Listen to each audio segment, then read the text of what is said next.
labis nga ikinadismaya nitong mga supporters ni Senator Bongo itong kanyang formal ng paghahain ng withdrawal ng Certificate of Candidacy dito pa rin sa Commission on Elections. Personal nagtungo si Go sa tanggapan ng COMELEC sa Intramuros, Manila sakay nitong taxi lamang para formal na iatras yung kanyang Certificate of Candidacy. Ayon sa Senador, si Pangulong Rodrigo Duterte lamang daw ang nakakaalaman sa kanyang pagtungo sa COMELEC mula sa kanilang bahay. Baging itong kanyang mga security escort at driver ay hindi rin alam na nagtungo ito sa COMELEC para formal na ihain ang kanyang withdrawal. Base sa batas, ang mga kandidatong magwi-withdraw sa halalan ay kailangang personal na magtungo sa tanggapan ng COMELEC para iatras ang kanyang kandidatura. Nagpahayag ng kanyang withdrawal si Go noong Nobyembre 30 na tumatakbo noon sa ilalim ng federalismo ng dugong dakilang samahan. Kung maalala, nag-substitute itong si Senator Bongo sa kandidatura ni Senator Bato de la Rosa na siyang unang naghain ng COC sa pagka-presidente na siyang standard bearer sana ng administrasyon. Darito pa ang pahayag kanina ni Senator Bongo. Wala po. Desidido na ako. Matagal na po akong desidido. Sabi ko nga po, talagang nagre-resist po ang aking puso at ang aking isipan sa pagtakbo bilang Pangulo. Nandito po ako, handa ako magserbisyo po para sa inyo. Dahil mahal ko po ang aking kapwa Pilipino, mahal na mahal ko po kayo. Actually, wala pong nakakaalam. Sa totoo lang, ni driver ko po, hindi alam. Sumakay lang po ako ng taxi. Kasi inaalam ko sa kanila, mas marami pong nakakaalam eh. Maglilik po. Yung kay PRRD, matagal na po kaming nag-usap tungkol dito. Sabi ko lang po, right timing lang po. Pinapaintindi ko muna unti-unti sa aking mga supporters yung aking pag-withdraw. Muli, sa aking mga supporters, sa mga supporters namin ni Pangulong Duterte, nandito lang po kami na handang magserbisyo sa inyo sa abot ng aming makakaya. Ako naman po, nandito lang ako, kalabitin niyo lang po ako. Nandiyan lang po ako sa tabi-tabi. Yung Kuya Bongo, huwag niyo po akong tawaging senador. Tawagin niyo lang po ako ng Kuya Bongo. Huwag niyo po akong ituring na senador. Gusto ko maalala ninyo ako na isang public servant.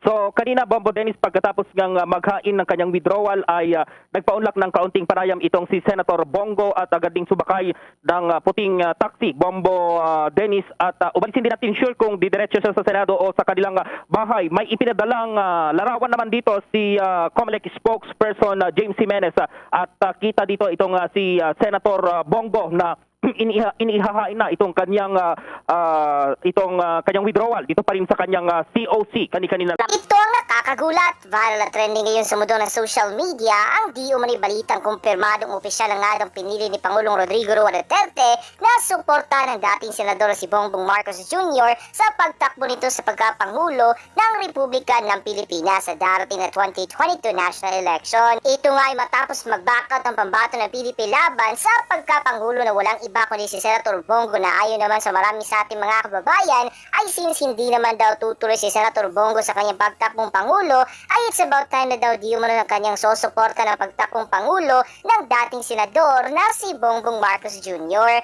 Kasi nga wala naman daw siyang ibang rason na hindi ito suportahan kasi miski ang sarili niyang anak na Davao City Mayor de Sara Duterte Carpio ay sinusuporta at pinaniniwalaan na ang dating senador na si Bongbong Marcos Jr. Ito ang mainit na balita ang pinuputakti ngayon ng samot-saring komento mula sa marami sa ating mga kababayan at marami nga sa kanila ngayon ang hindi napigilan ng kanilang sarili na maglabas ng kanilang hineng at komento sa mundo ng social media. Bago pa lang kayo sa channel na to, huwag kalimutang i-hit ang subscribe and notification bell para maging updated kayo sa lahat pa ng banat videos na i-upload namin.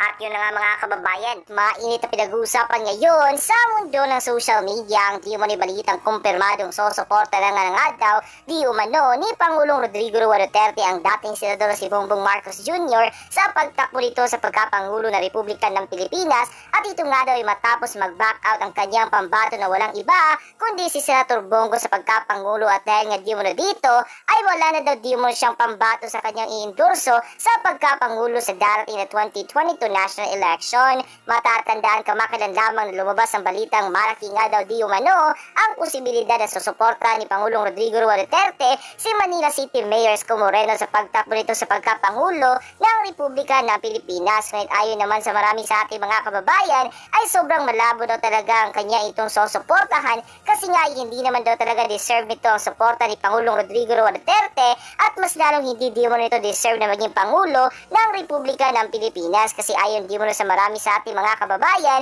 ay hindi nga daw di mo nito magawang pumunuan ng kanyang nasasakupan na sobrang liit na bayan.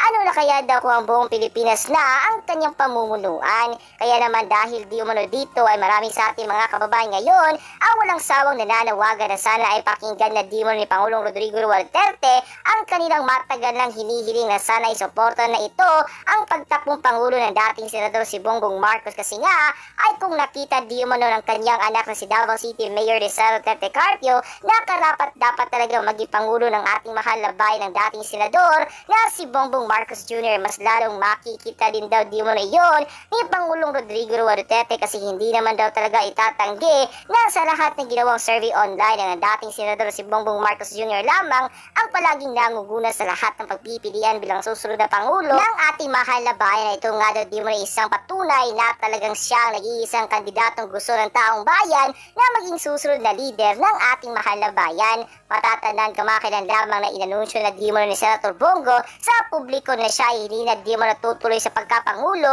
ng ating mahal na bayan ay marami sa kanila ang natutuwa at ayon pa di mo sa kanila ay ito nga daw di mo na nag-iisang daan upang suportahan na ni Pangulong Rodrigo Roa Duterte ang dating Senador si Bongbong Marcos Jr. sa pagtakbo nito sa pagkapangulo ng ating mahal na bayan. Kaya naman dahil sa balitang ito ay marami sa ating mga kababayan ngayon ang nagsasabi na talagang ito naman daw ang dapat gawin ni Senator Bongo kasi nga ay wala naman daw talaga siyang kalaban-laban sa dating Senador si Bongbong Marcos Jr. at dahil nga hindi na di mo niya itutuloy ang kanyang pagtakbong Pangulo ng ating mahal na bayan ay wala na daw di mo nang susuportahan si Pangulong Rodrigo Roa Duterte na kandidatong tatakbo sa pagkapangulo at talagang mapapanahon na daw talaga na suportahan dan di mo na niya ang kandidatong sinusuportahan ng kanyang anak na si Davao City Mayor Rizal Tete Carpio na walang iba kundi ang dating senador na si Bongbong Marcos Jr. Nang lumabas nga ang balitang ito ay umani agad ng samot-saring komento mula sa marami sa ating mga kababayan at marami nga sa kanila ngayon ang hindi napigilan ng kanilang sarili na maglabas ng kanika ng hinayang at komento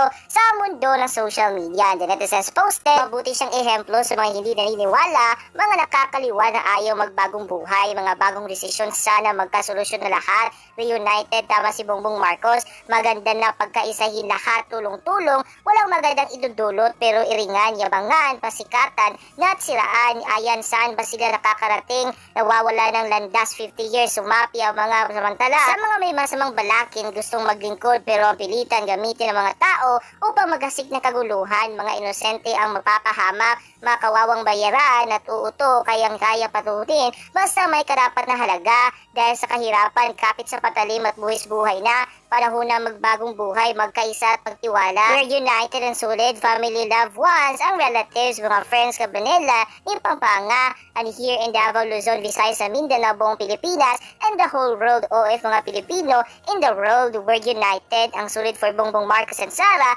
a great and perfect tandem. God bless, BBM Sara Tandem, Pilipinas and Maharlika, in Jesus' name, Amen. Please guys, protect our votes for Bongbong Marcos and Sara. To God all the glory, Amen. Ay naman kay Carmelito, Regio 92.3, syempre yung Calibrido.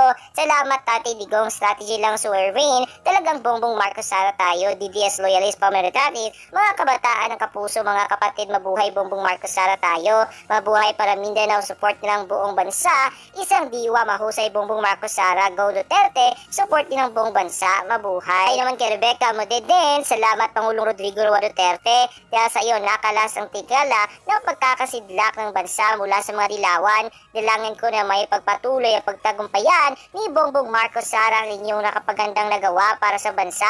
Mabuhay ka Pangulong Duterte, you deserve all the praises and enjoy your beautiful life after politics. God bless. Ay naman kay Daniel Gagoy, Pangulong Rodrigo Roa Duterte knows in reality because he has been there at marami pang bagay na haharapin. Yung pagbabago ay binago na at ayusin na lahat ngayon kung weak leader, lahat unti-unting mawawala. 6 years kung luluklok ang palayo ng harapin ang pabatikos at desisyon. Kung mahina ka at ayaw mong banggahin, ang dapat babanggain ay makakapagpahirap ka ng taong bayan. Sa lagay mo, bakit titira ni Digong ng kalaban? Kasi hindi siya pinagbigyan yung alam yung mali at yun ang sinasabi niyan kung weak ka, kaya kailangan matatag ang paninindigan mo. No choice lang ang Pangulo at nangingibabaw bilang ama ng anak. Kahit ang anak hindi niya alam ang prinsipyo ng kanyang ama, apelyido nga dalawang dala ang kanilang ama, doon lang sana malaman niya sana anyway. Mausok ang pangangampanya ngayon sa Mayo, doon magkakaalaman, tahimik ang mga kalaban, trending sa social media sila,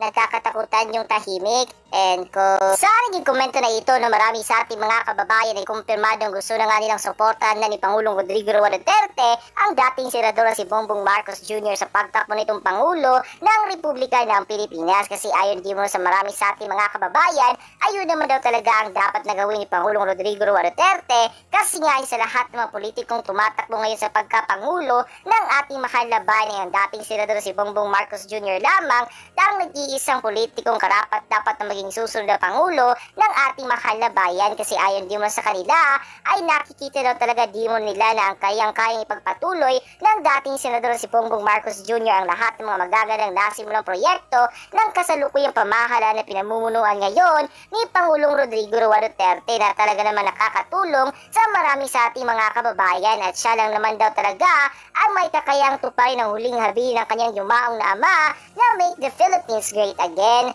Payo pa na marami sa ating mga kababayan ay huwag na lamang daw talagang ituloy ng ibang mga presidentiables ang kanilang planong pagtakbong Pangulo ng Republika ng Pilipinas sa darating na 2022 national election, kasi nga hindi naman daw talaga sila mananalo, kasi mapapasama lamang di mo na sila sa 8 diretso na diretso ni Doro, kasi hindi naman daw talaga sila susuportahan at iboboto ng marami sa ating mga kababayan, kasi matagal na daw di mo na silang mulat sa katotohanan at matagal na daw di mo na nilang alam kung sino ang kanilang susuportahan at iboboto sa darating na 2022 national election. At yun ay walang iba kundi ang dating senador si Bongbong Marcos Jr. sa pagkapangulo ng ating mahal na bayan at ang presidential daughter naman na si Davao City Mayor Rizal Tete Carpio sa pagka-vice presidente ng Republika ng Pilipinas. At yun nga mga kababayan, ano na ang masasabi mo? Kung mayroon kayong hiningi at komento tungkol sa video na to, please don't hesitate to comment down below.